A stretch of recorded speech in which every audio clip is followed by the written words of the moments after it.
Super excited about our next guest, Amy and Jeremy of now is it AJ or is it A and J?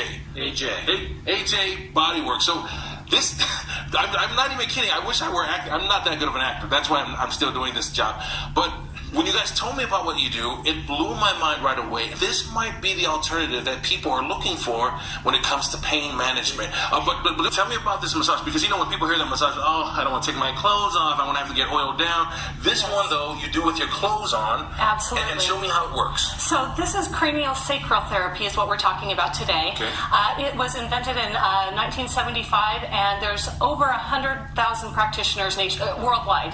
But it's new to us here in Utah. It's not new to us, but it's a really cool thing. So your cranial bone in your head and your Jeremy, you're going to be our model. in the back. You have to turn around. Yeah, he's going to be the model. Okay, show us. Brother and sister bones. Here's our cranium. Okay. Here is our sacrum. Okay. And it's the spine comes straight through those. Okay. And basically is what it is that you're using the nervous system in the spine and in the cranium, and you're relaxing it, taking it from a sympathetic nervous system with fight or flight to a parasympathetic rest and digest where healing occurs. And so it is a pain alternative that you can use for headaches, for fibromyalgia, for neck pain, back pain. It's been known to... I was talking before we started the interview that it's the first thing that's different is you have your clothes on. Yes. The other thing that's different is you're not really grinding down. Explain that. So a lot of massages that you think of are kind of, you get in there and really work on the body, maybe use elbows, knuckles, fists, those kinds of things, right? You're really applying pressure. Right. So we're trying not to be a bully on the body. We're trying to encourage the body to find its own healing. So we're encouraging the body to find its healing and to use its own innate abilities to heal. And we're just trying to help the body find that place where it can heal, where it goes into that rest and relax, and it starts to rebuild and regenerate, and those different parts that may be stuck, that you have maybe tension in your diaphragm, it helps to relieve that tension, which then helps relieve everything else in your body. Amy, there's got to be numerous stories about some people who have got some relief, otherwise they didn't before until they met you guys. You know what? It's really incredible because it's like we get to be miracle workers. Although we're not healers, we call ourselves facilitators. I have my best friend, her husband had a brain tumor, and he had issues with cognitive, memory, and speech. And after a 50-minute session, his speech came back. The day before, he had his brain surgery to have the tumor removed. When radiation happened, he went down again. We were able to recover it, bring back his speech. Third time he came into us, it was his fifth and final radiation where he had to go in an MRI afterwards. My best friend called me. She says he can't even walk. He was limping in. He was crying. He couldn't do all of these things. We spent the 50 minutes doing this protocol with the cranial sacral therapy, and again, he stood up, stretched, could speak clearly, and hasn't had any issues ever since. Now, I click on the place. Here's to happy, healthy healing.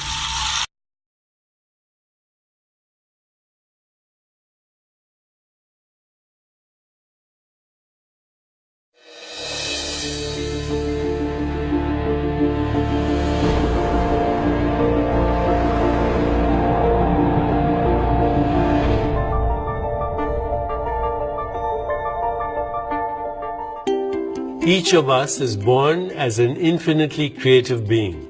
As children, we use our rich imaginations to create entire worlds, whether we were building sandcastles at the beach, playing house with a collection of dolls, or pretending to be our favorite superhero. But as we become adults, many of us succumb to the prevailing cultural meme or belief that the older we get, our brains lose their capacity to expand, adapt, transform, and evolve. But it's a lie. As numerous studies have discovered, the brain has a quality referred to as plasticity, the ability to form new neural pathways even into very old age.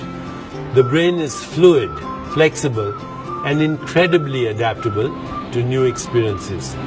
Neural plasticity is what allows us to teach ourselves a new language, learn to play the piano, play a new sport, or learn the latest dance move. Although you may no longer think of yourself as a creative or imaginative person, your very existence is evidence of your innate creativity. In every moment, you are co-creating your reality through your thoughts, your intentions, your words, and your actions. We all have unlimited creative potential because our essential nature is pure consciousness. By learning to reawaken your creativity, you will recapture the natural enthusiasm, energy, and wonder of youth. As the ancient Vedic sages of India observed, the secret of immortality is infinite flexibility and creativity.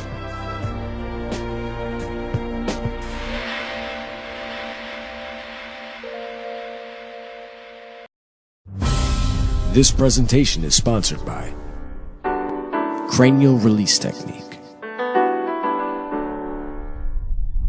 The World Summit of Integrative Medicine 2015 presents Dr. William Drc. William C. Drc, DC, is CEO of Cranial Release Technique, Inc., a national training institute that he founded in 2005. The institute is dedicated to the advancement of the cranial release technique as a vital tool for healthcare practitioners worldwide in promoting wellness and reducing stress in patients and clients.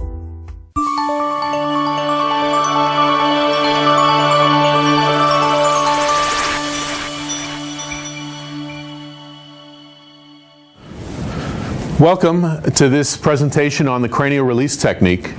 My name is Dr. William Drc. I'm the CEO and the founder of the cranial release technique, which we'll probably call CRT, for the concept of the primary respiratory mechanism, this involuntary pumping mechanism of the cranium that all of us have from the time we're born until the time we leave this planet. It was Dr. Sutherland that said it's the system that comes first. It underlies all of life's processes and gives dynamism, form, and substance to all of anatomy and physiology. It's the spark that gives rise to the breath as it moves through the tissues. It's the foundation of metabolism, and it has both an inhalation and exhalation phase. Dr. Sutherland was absolutely convinced that the key to unlocking human physiology was through the head, and I have found that to be as well. If we look at Michael's shoulders, what you'll see is his right shoulder is elevated. Michael, if you could just put your hands out to the side. His right hip is also elevated. And what I want you to understand here is that from this cranial distortion that Michael is presenting with, you can put the hands down now, Mike, that's then leading to an osseous craniosacral distortion.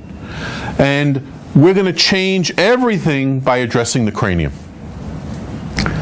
Well, as we just saw with Michael, here's a real skull, and again, everywhere you look at this skull is distortion. You can see here, one eye is lower, the ears are distorted, the external auditory meatuses are distorted. There's distortion everywhere in the cranium. There's distortion at the condyles as well. And if you look inside the cranium, and as my slide shows from Gray's Anatomy, obviously we're protecting the central nervous system, and every one of these little foramen, if you remember back from school, all the cranial nerves pass through, the spinal cord passes through. This is essentially what makes you, you, and me, me. And again, because of this osseous distortion, that's going to negatively impact the physiological function of the central nervous system. And so moving on, if you remember back from school, and as my slide demonstrates again from Gray's Anatomy, the dura mater, the toughest tissue in the body, stronger than bone, white, inelastic, fibrous tissue. But what I never learned in chiropractic school is that the dura blends in and becomes the periosteum of all 22 of the cranial bones. As if the wallpaper on the wall is the dura. And so as this cranium shifts and rocks and distorts, that dura then tightens. And the best analysis I can give you, and what I use with my patients quite often, is a towel. So imagine that this is your dura, beginning in the cranium, ending in the coccyx, and that dura, of course, is covering the central nervous system. And as that cranium shifts, rocks, and distorts from traumas and stresses, things that we'll cover in a little bit, that dura now tightens down, and this person is now going through life with dural tension. And there's no way that your body will function optimally when you have dural tension. Remember, the dura is covering the brain and the spinal cord. So if someone were to say to me, what's the purpose of cranial release? Well, the purpose of cranial release is really to relax the dural tension to optimize physiological function in the body.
Emotional trauma is the beginning of disease and goes back to very early childhood memories. Can we correct that? Yes, we can correct that.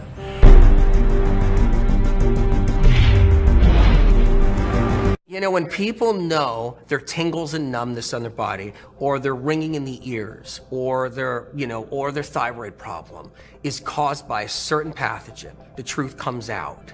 And they realize it's not their body destroying itself. You wouldn't believe the ability they can get for healing, like what can fire up for them to move forward. Because they're like, okay, you know what? It's not me I'm battling. Realize that your body's working with you side by side. It's not letting you down. Body loves you. It loves you unconditionally, and it's not letting you down. Have patience. Have compassion, take one day at a time. You're gonna get there. Doesn't matter how long you've been sick, you can heal, and always remember that and never forget it.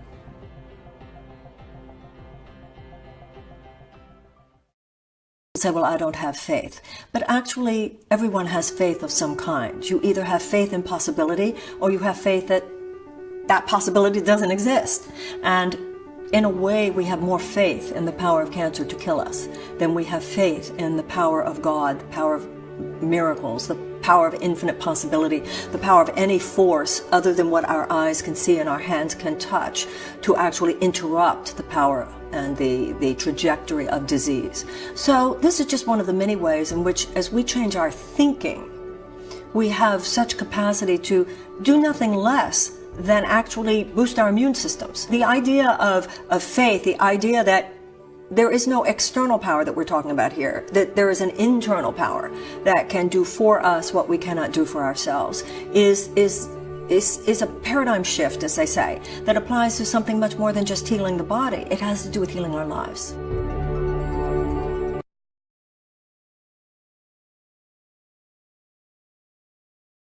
生命降生时啊，一位随身医生就在我们身体里安家落户了。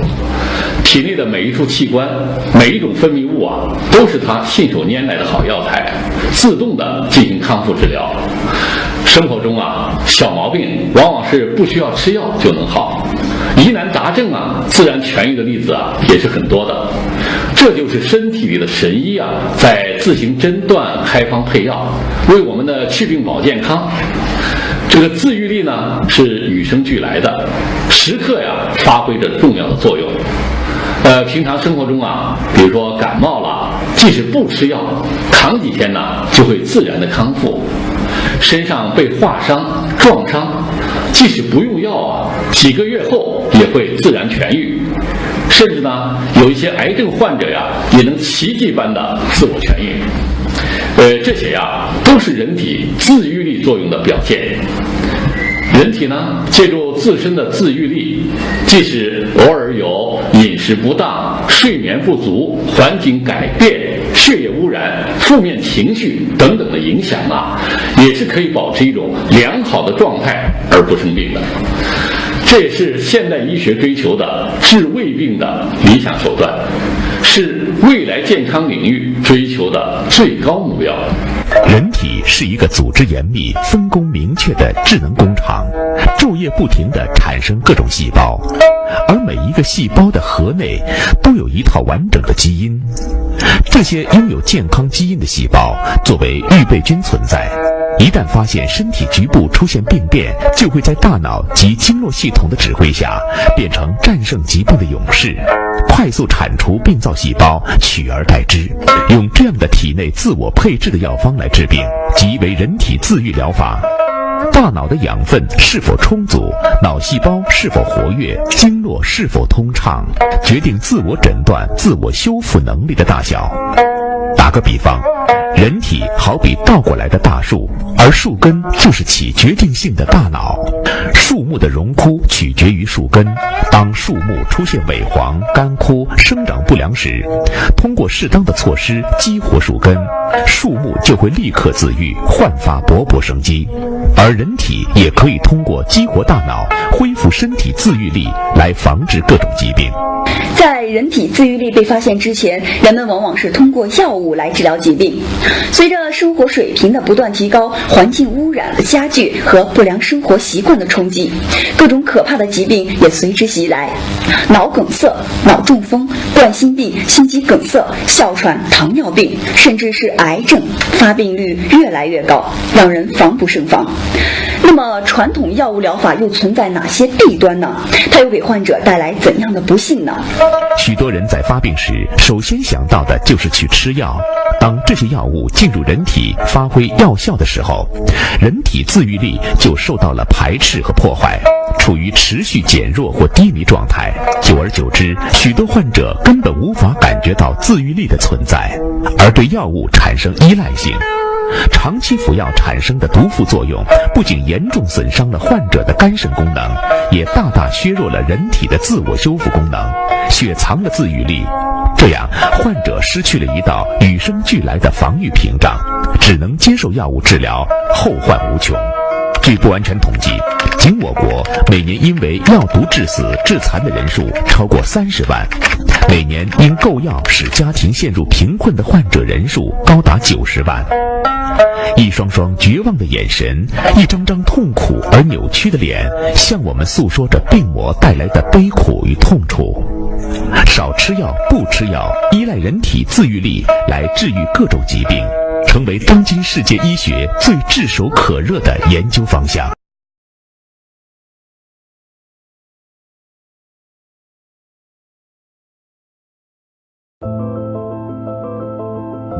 It's been discovered in the laboratory that intention does have physical effects. Placebo effect is the fact that a belief that a person has can override their biology. At least 1/3 of all healings has to do with the placebo effect.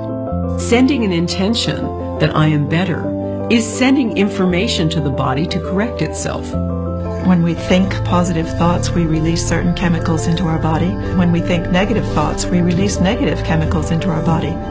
We know that our brain is changeable. We know that our bodies are changeable just by thought alone.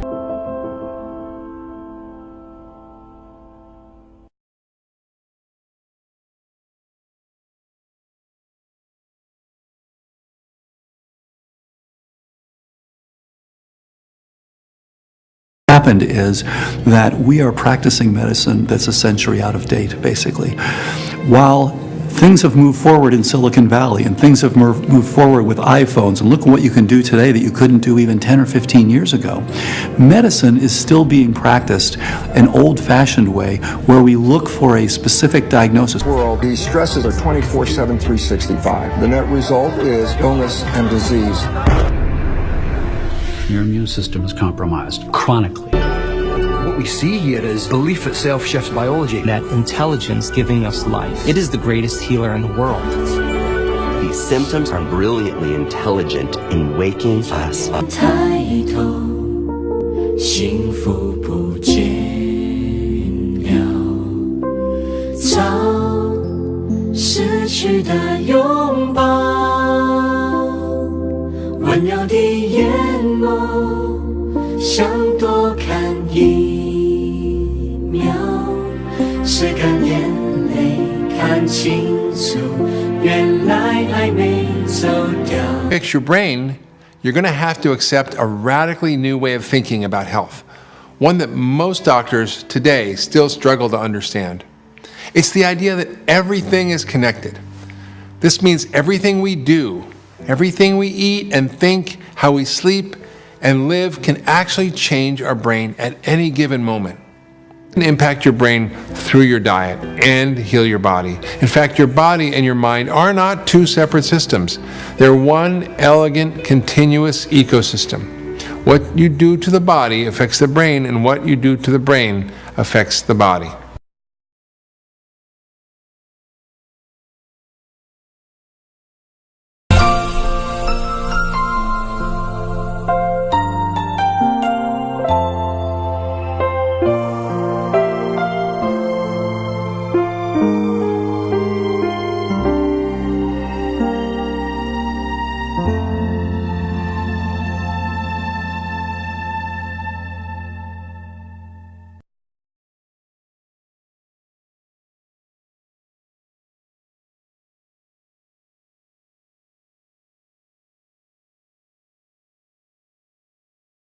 There's a part of your body that you might have never heard of, yet is one of the most critical anatomical structures.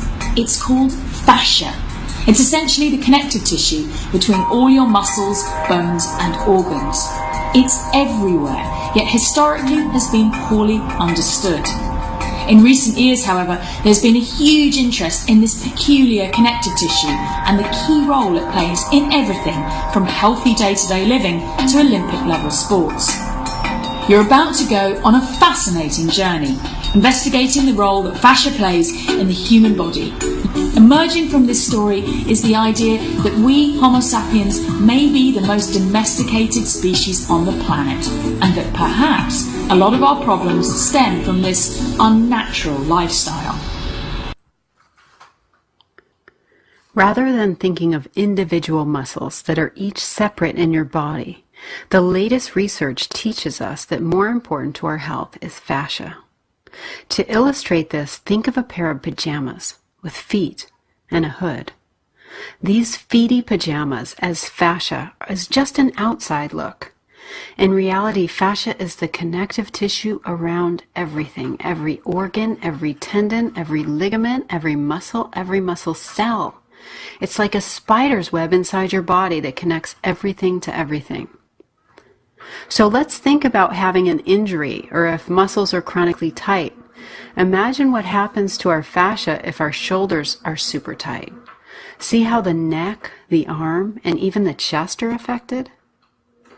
What if you had surgery in your belly? Some people develop scar tissue that can affect the pelvis, the digestive system, even the rib cage. Over time, the effects of having scar tissue like this can change your posture, cause bladder problems, even shoulder problems. And now let's think about breast cancer surgery. First, there's a shock of diagnosis. That can cause some tightening around the shoulder, then the biopsy, surgery, radiation. The entire shoulder area and chest can become affected and constricted. And there's a natural inclination to protect that area. Some people develop scar tissue more than others, so this can further contribute to the tightness. Scar tissue can grow over time, creating a sort of beaver dam, which makes it hard for lymph to move through this, thus increasing your risk of lymphedema. It is crucial to get the range of motion back in your shoulder, normalize the fascia in that area.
But here's end of the first month after conception, you've got an image here showing you how the neural tube and the developing egg goes into this big flexion movement here. So it's called enfoldment, and suddenly you've got an embryo shape, haven't you? Now what we believe is this was the beginning of primary respiration, that thing that's going like that Johns Hopkins University ran over the embryonic and fetal periods of life. So just check this out.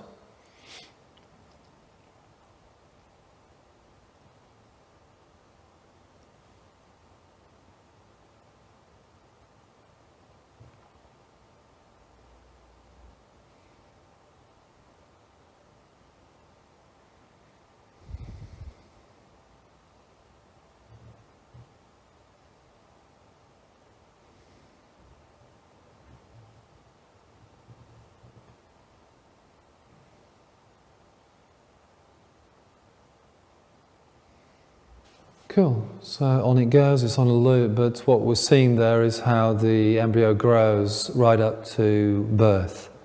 And it's an underlying rhythm that everything's built on top of.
You talk to people about their childhood and they say, I don't remember, I don't remember, I don't remember. Well, the fact is everybody remembers, they just don't recall. It's usually because either nothing happened or too much happened, and usually they're too much. And so that the one way they dealt with it was to split their attention from what's going on, so they're not going to recall. I know that people often tell me that I have a sad expression on my face. That sadness is a memory. It's somehow it's programmed into me. But it's not a recall memory.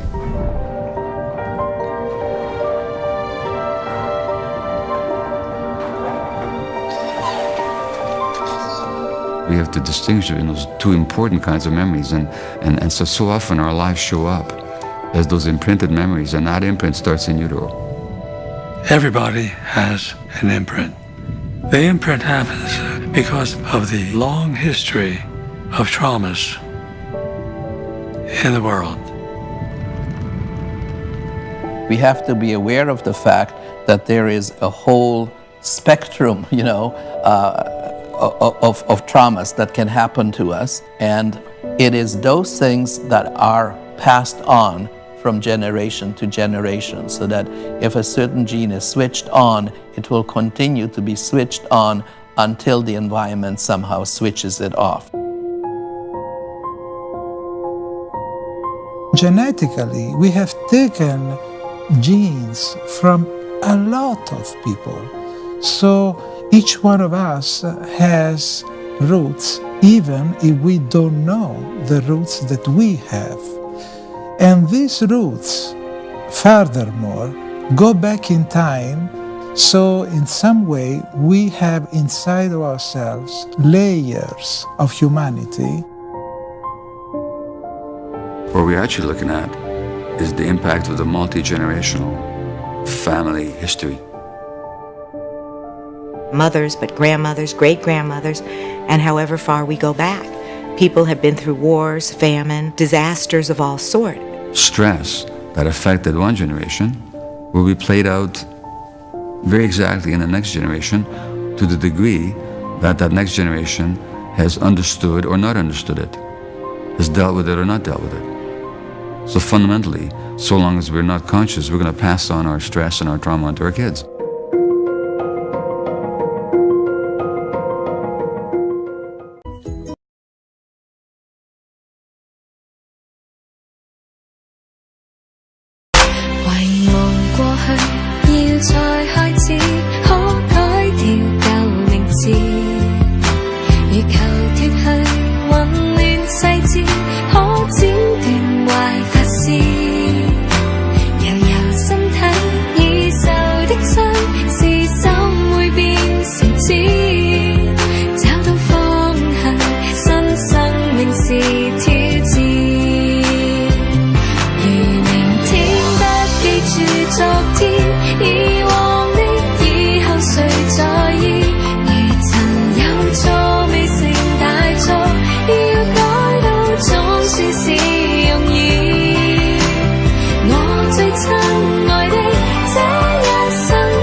One of the hardest questions when you think about the evolution of the human species from the standard framework of evolution, which really is about individual survival, competing, getting your genes to the next generation. One of the hardest questions within that framework is, why are people so frequently and routinely good and generous and sacrificing, right?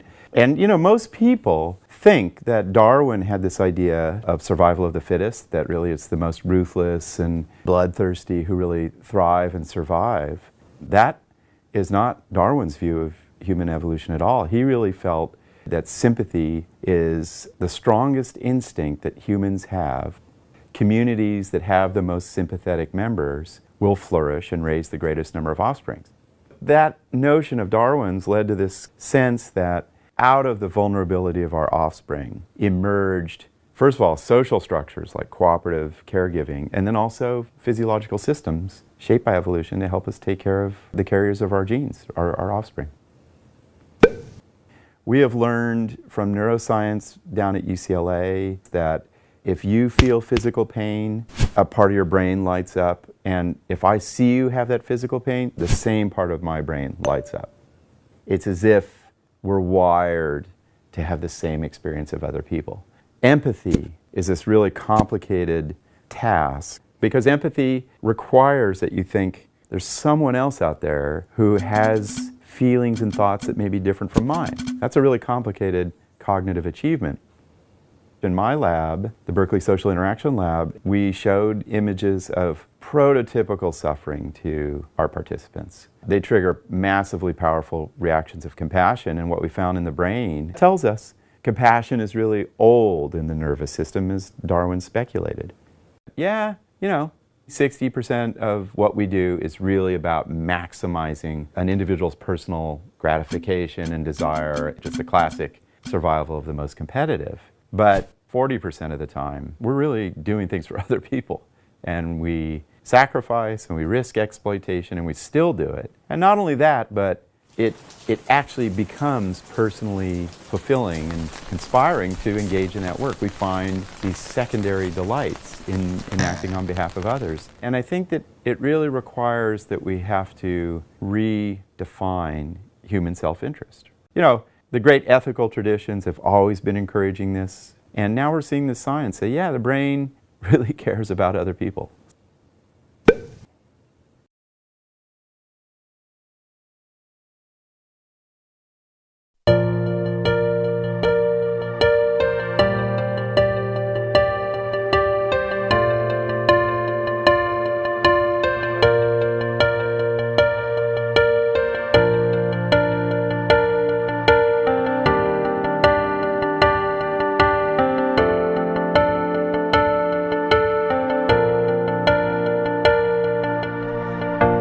我们都曾有过风雨过后的沉重，形同陌路的口，但心却还流通。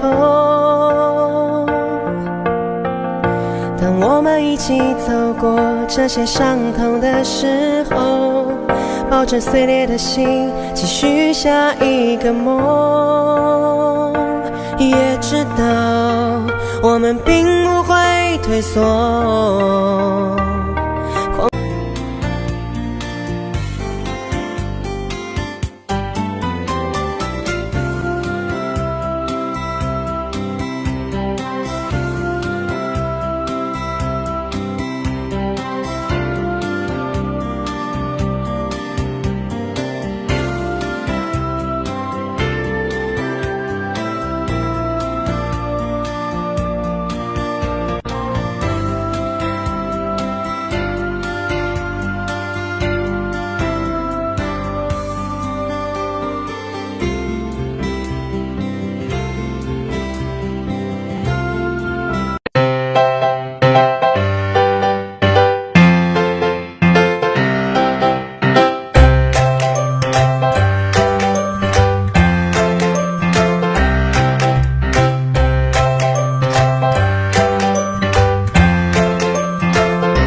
狂奔的念头不曾停止温柔，一直到将来我们都成熟，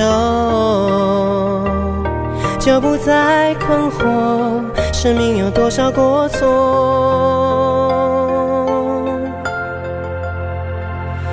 我在旷野漂流的尽头，就是你爱宽容，你眼底的温柔也为我保留新的寄托。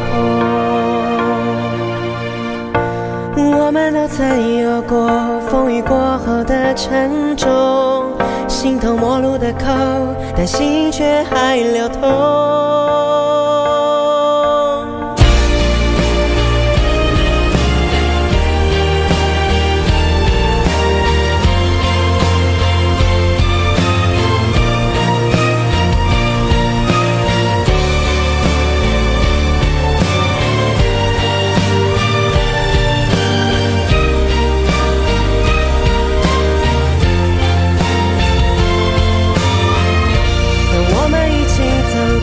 这些伤痛的时候，抱着碎裂的心，继续下一个梦，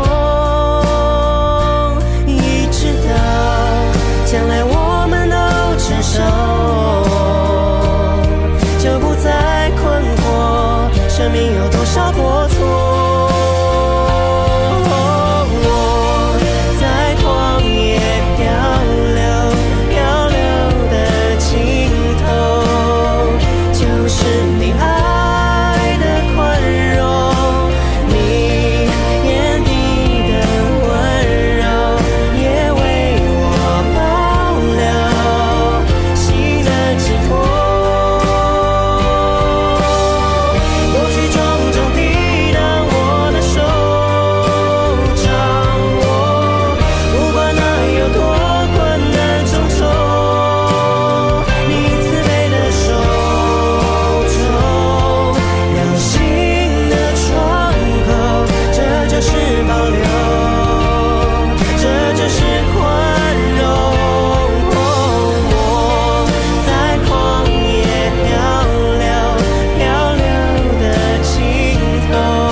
在你的翅膀下，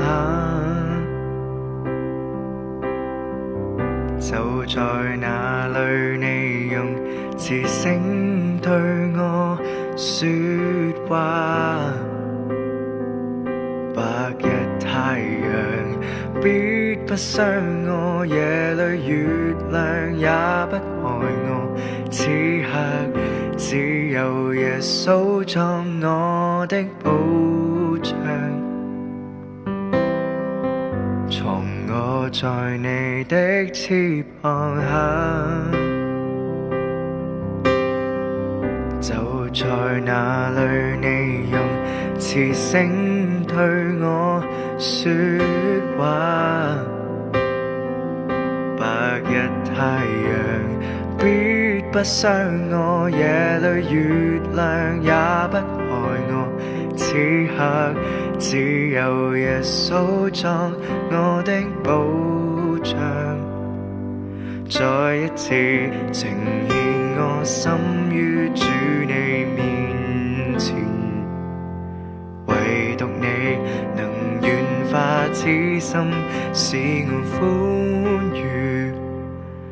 在世間再沒有別人可以奪去我的是誰，我的一切全屬主你，我的一切也都歸你。耶穌耶穌，作我避難所，你吩咐你的使者保護我，用你的雙手托着我。耶穌，你必親眼觀看，親耳應允我每個祈求，每個禱告。耶穌，我只要你，耶穌。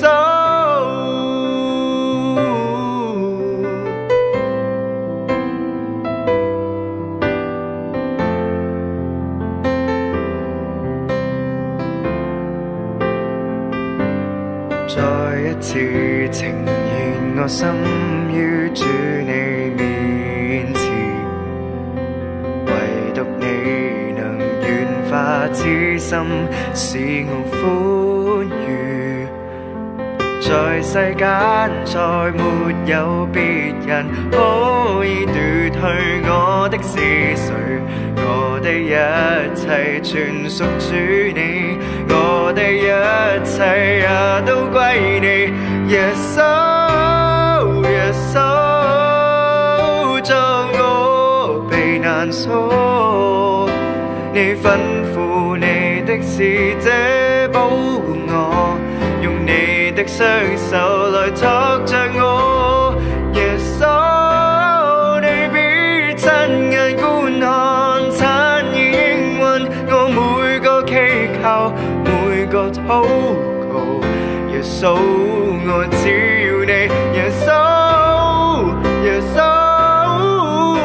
作我避難所，你吩咐你的使者保護我，用你的雙手托着我。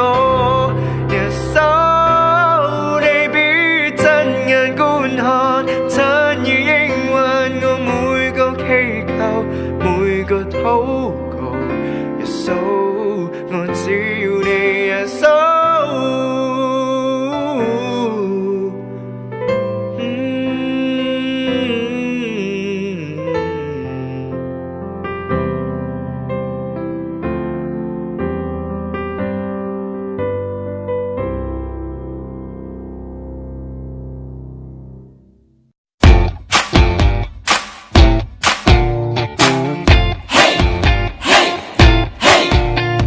呢個係個金樂個開合。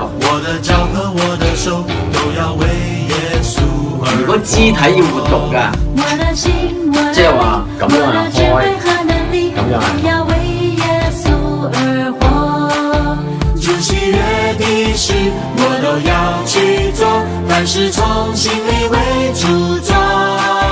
主不喜悦的我不看不說，不想不聽也不做。理想嘅活動嘅方向，我哋可以細分到嘅。我哋雙手就係我哋嘅 healing hand，就係我哋嘅儀器。我的眼、我的口、我的腳和我的手，都要為耶穌而活。我的心、我的靈、我的智慧和能力，都要為耶穌而活。主不喜悦的我不看不說，不想不聽也不做。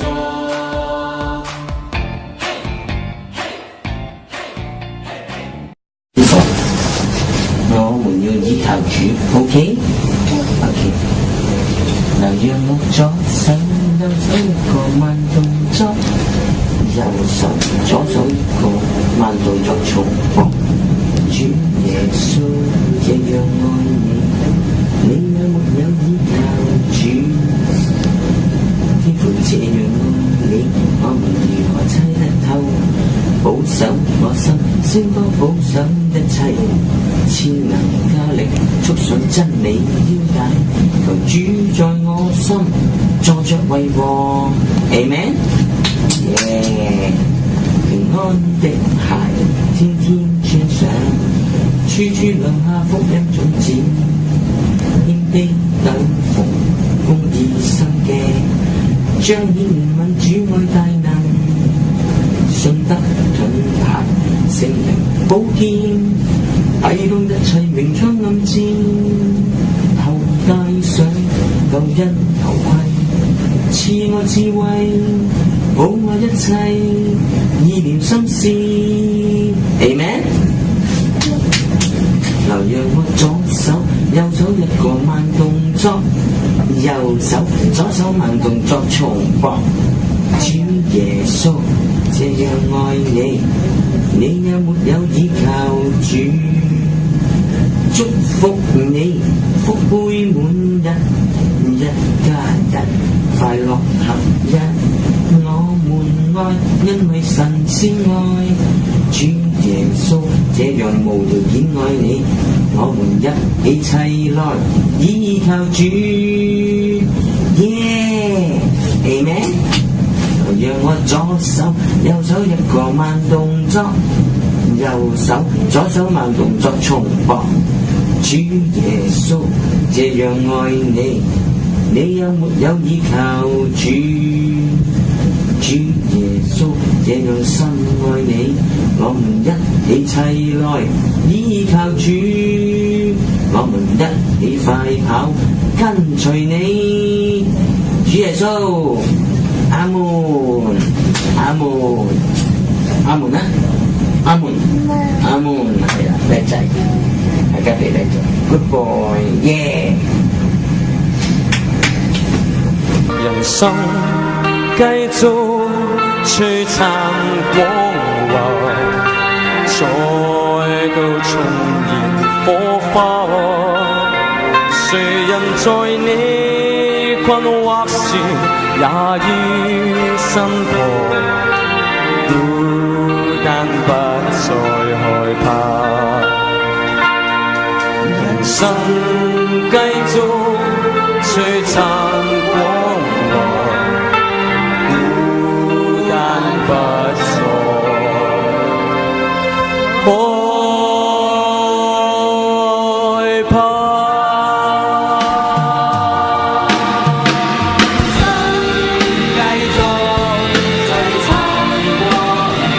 Thank you， 多謝晒，拜拜。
放得低，誰在意原因？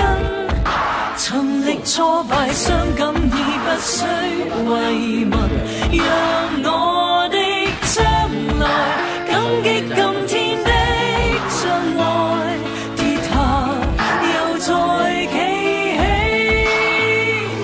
你拼命逃跑，不不斷努力尋找依靠。你怒敲呢個地方實在太過嘈吵 ，so nervous， 太逼，太多嘢被壓抑。你有放棄嘅態度，又起飛，一朝一夕向前行，唔好回頭，時間從未停留，光陰不斷流，走到最後，你發現冇人願意為愛留守，再冇人會為你作出最後挽留。已經受夠，已經覺得無法忍受，來日就好似一個永遠止唔到血嘅傷口，想放棄可以揾到太多藉口，想挽留就只需要一個理由，生命由自己編寫，就算命運偏歪，緊握拳頭到最後唔需要別人施捨，條路越行越斜，就算攀山越野，只要到達頂峰你會發現新嘅視野。曾幾何時我充滿理想鬥志，曾幾何時我感到落魄失意，曾幾何時我覺得自己好似一個被遺棄嘅孤兒，事與願違，好多事都唔受控制，付出所有心血都可以一白費，係諗得太過美麗，係現實太過實際，為生計係咪人生嘅真諦？誰在意原因？曾歷挫敗傷感已不需慰問，讓我的將來感激今天的障礙，跌下又再企起。 This is one life that we have, this is one time that we live. The moment comes when we feeling it. Oh, this is our life that we know. This is our shine that we show. There will come a time when we feel winning. Keep up the vibes, let the records keep spinning. Let's make the best of what we have. Don't judge it good or bad, the evolution of one. From the streets to a cozy pad, from the rhymes in my head to dropping them on a track. I'm chillin' on big stacks, I'm killing on the music. I made it for my fam so we all could be. Lifestyle so set, my inner child so blessed. So flow with the blue skies, keeping our dreams high. 挫折中能磨練我藐視傷痕，懷着赤誠開闢你